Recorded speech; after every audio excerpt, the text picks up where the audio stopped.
জীবনের যে কোনো পরিস্থিতিতে, যে কোনো সিচুয়েশনে, যে কোনো মুহূর্তে একটা কথা মাথায় রেখো, এ পৃথিবীতে আল্লাহর থেকে অধিক আপন কেউ নয়।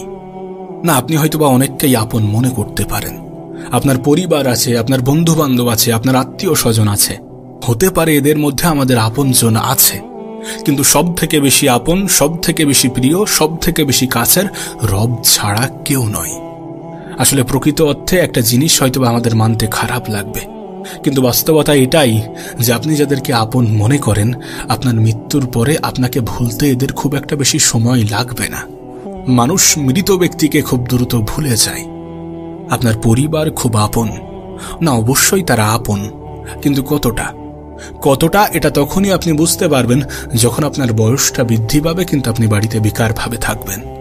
আপনি কোনো কাজ করবেন না, আপনি কিছুই করবেন না, কিছুই পাবেন না, কিছু করতে পারছেন না।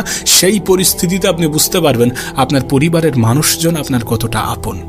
ঠিক আছে, তারা আপন, কিন্তু তারা কি সব থেকে বেশি আপন? যদি সব থেকে বেশি আপন হয়, তাহলে আপনি চেষ্টা করছেন, তারা দেখছে, তারপরেও তারা সবকিছু জেনে শুনে কিভাবে আপনাকে অপমান করতে পারে। আর যারা পিতা মাতা, তারা যদি মনে করে যে আমাদের সন্তানরাই আমাদের সব থেকে বেশি আপন, তাহলে তারা হয়তোবা এই সমাজের দিকে তাকাচ্ছেন না।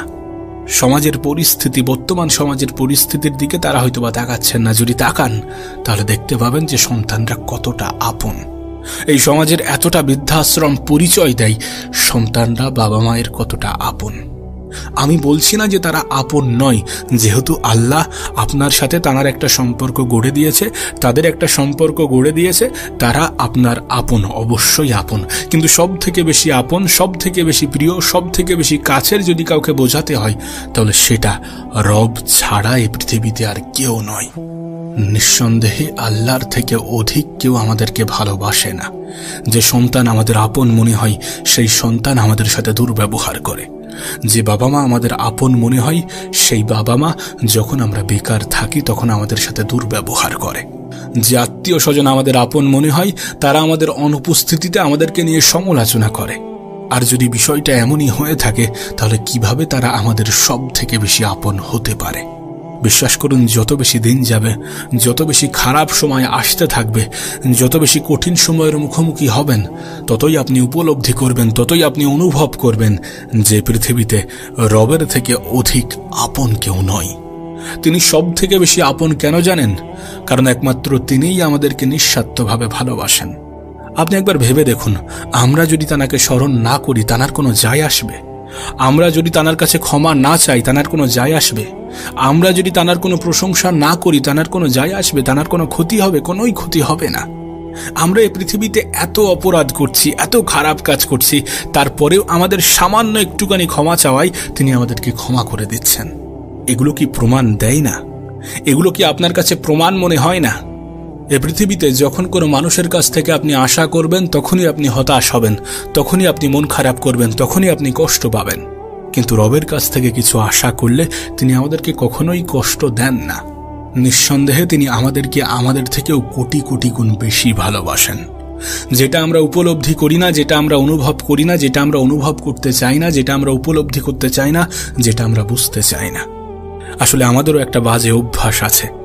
আমরা কোনো কিছু পেয়ে গেলে সেটাকে নিজের যোগ্যতা মনে করি, আবার জীবন থেকে কোনো কিছু হারিয়ে গেলে সেটার জন্য রবকে কতবার না দোষারোপ করি, কতই না বলি যে আমার সাথে কেন এমনটা করেন। আরে যদি এমনটা না করা হয়, তাহলে তুমি তো স্মরণ করবে না। যদি এমনটা না করা হয়, তাহলে তুমি তো মনে রাখবে না। বিশ্বাস করুন, আপনি একবার রবের উপরে ভরসা করে দেখুন, তিনি যেমন আপনাকে আপন ভাবেন, আপনিও একবার আপন ভেবে দেখুন, আপনার জীবনটা পাল্টে যাবে, আপনার জীবনটা বদলে যাবে। এমনটা তো নয় যে আমাদের কাছে কোনো গাইডলাইন নেই, এমনটা তো নয় যে আমাদের কাছে কোনো দৃষ্টান্ত নেই, এমনটা তো নয় যে আমাদের কাছে কোনো এক্সাম্পল নেই। সব কিছুই আছে, সব কিছুই আছে। শুধু আমাদেরকে পালন করতে হবে, আমাদেরকে স্মরণ করতে হবে, আমাদেরকে নিজের জীবনে অ্যাপ্লাই করতে হবে। রব আপনাকে বলেন যে তোমার রব তোমাকে ছেড়ে দেয়নি, শীঘ্রই তিনি তোমাকে এমন কিছু দেবেন যে তুমি খুশি হয়ে যাবে। আল্লাহ কি তোমাকে এতিম রূপে পাননি? এরপরে আল্লাহ কি তোমাকে প্রতিপালন করেননি? আল্লাহ কি তোমাকে পথভ্রষ্ট পাননি? এরপর আল্লাহ কি তোমাকে হেদায়েত দেননি? রব নবীকে এই কথাগুলো বলেন। তাই আমার আপনার এতিমদের প্রতি কঠোর হওয়া উচিত নয়। কেউ চাইলে তাকে খালি হাতে ফিরিয়ে দেওয়া উচিত নয়। রবের সমস্ত নিয়ামতগুলো মানুষের কাছে বর্ণনা করা উচিত। যদি আমরা কোনো কঠিন বিপদের মুখোমুখি হই তাহলে সেটা থেকে উদ্ধার করবেন রবি। যদি আমরা কোনো কঠিন সময়ের মুখোমুখি হই তাহলে সেটা থেকে উদ্ধার করবেন রবি। যদি আমরা কোনো খারাপ কিছুর মুখোমুখি হই তাহলে সেটা থেকে উদ্ধার করবেন রবি। এই সমস্ত বিশ্বাসগুলো মনের মধ্যে বজায় রাখতে হবে। এই সকল বিশ্বাসগুলো অন্তরে ধারণ করতে হবে। একবার ভেবে দেখুন, যেই ভালোবাসা একতরফা, সেই ভালোবাসা যদি দুই তরফা হয় তাহলে ভালোবাসা কতটা গভীর হবে। আমাদের কর্মকাণ্ড, আমাদের আচরণ, আমাদের ব্যবহার তো এটাই প্রমাণ দেয় যে এই ভালোবাসা একতরফা। যদি আমরাও ভালো কিছু করতে শুরু করি, যদি আমরাও খারাপ জিনিসগুলোকে ছেড়ে দিই, যদি আমরাও ভালো পথে আসতে শুরু করি, যদি আমরাও রবের প্রতি পজিটিভ ধারণা রাখি, তাহলেই তো ভালোবাসা দুই তরফা হবে। আর যখন দুই তরফা ভালোবাসা হবে তখন বেশি বেশি সাহায্য আসতে শুরু করবে। এ পৃথিবীতে মানুষ তো সুখে থাকতেই চাই। বিশ্বাস করুন, যখন ভালোবাসা দুই তরফা হবে তখন আপনি ভালো থাকতে শুরু করবেন, তখন আপনার জীবনটা সুন্দর হতে শুরু করবে, তখন এই পৃথিবী সম্বন্ধে আপনার ধারণাগুলো পাল্টে যেতে শুরু করবে। আপনি সবকিছুর মধ্যে একটা পজিটিভিটি খুঁজে পাবেন। দেখুন, আমাদের কাছে সমস্ত রকম স্বাধীনতা আছে, তার মানে এমনটা নয় যে আমরা খারাপটাকে বেছে নেব। আমাদের কাছে সমস্ত রকম স্বাধীনতা আছে, তার মানে এমনটা নয় যে আমরা খারাপের প্রতি আকৃষ্ট হব। বিশ্বাস করুন, আল্লাহ পাক চান না যে আমরা জাহান্নামে যাই। আল্লাহ পাক এটাও চান না যে ইবলিসও জাহান্নামে যাক। যদি এমনটা না হতো তাহলে আমার আপনার এত বড় বড় অপরাধ, আমাদের এত বড় বড় অপরাধ সামান্য ক্ষমা চাওয়ায় তিনি কিভাবে ক্ষমা করতেন? তিনি কেন ক্ষমা করতেন? ধরেন কোনো একজন ব্যক্তি মরুভূমিতে আছে, তার উট হারিয়ে ফেলেছে। এখন উট সমস্ত রাস্তা চেনে, উটেরা মরুভূমিতে রাস্তা চেনে। কিন্তু কোনো ব্যক্তি যদি মরুভূমিতে একা থাকে তাহলে সে দিশেহারা হয়ে যাবে। সে বুঝতে পারবে না কোন দিকে যাওয়া উচিত, কোন দিকে যাওয়া উচিত নয়। সে পাগলের মতো ঘুরতে থাকবে এবং সেখানেই তার মৃত্যু হবে। এখন সেই ব্যক্তি জানে যে আমার মৃত্যু নিশ্চিত, আমি মারা যাব। তখন সেই ব্যক্তি যদি হঠাৎ করে তার উট ফিরে পায় তাহলে সে কিরূপ আনন্দ করবে? সে এতটা আনন্দে আত্মহারা যে আনন্দে বলছে, আল্লাহ, আমি আপনার রব, আপনি আমার বান্দা। মানে এতটা আনন্দ পেয়েছে, তার মাথায় কোনো কাজ করছে না।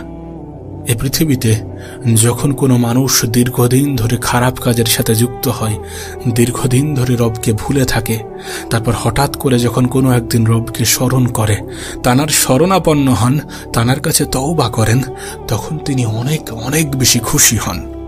যে ব্যক্তি মৃত্যু থেকে ফিরে এসেছে সেই ব্যক্তির থেকেও হাজারো গুণ বেশি খুশি হন আমাদের রব, আমাদের আল্লাহ, যখন আমরা তওবা করি, যখন আমরা তানার শরণাপন্ন হই। সেই জন্য আপনি আপনার খারাপ সময়ে রবকে একবার স্মরণ করে তো দেখেন, একবার তানার শরণাপন্ন হয়ে তো দেখেন, একবার তানার প্রশংসা করে তো দেখেন। কে জানে, হয়তোবা যতটা চাইছেন তার থেকেও হাজারো গুণ বেশি আপনি পাবেন। হয়তোবা যেটা চাইছেন তার থেকেও উত্তম জিনিস আপনি পাবেন। চাওয়ার জায়গা তো সেখানে। প্রকৃত অর্থে তানার কাছেই তো চাওয়া উচিত, প্রকৃত অর্থে তানার কাছেই তো হাত পাতা উচিত, প্রকৃত অর্থে তানার কাছেই তো নত হওয়া উচিত। একবার হয়ে দেখেন, একবার স্মরণ করে দেখেন, একবার মনে এই বিশ্বাসটা এনে দেখেন যে রব আপনাকে ভালোবাসেন। বিশ্বাস করুন, এ পৃথিবীতে রবের থেকে অধিক আপন কেউ নয়, আল্লাহর থেকে অধিক কাছের কেউ নয়।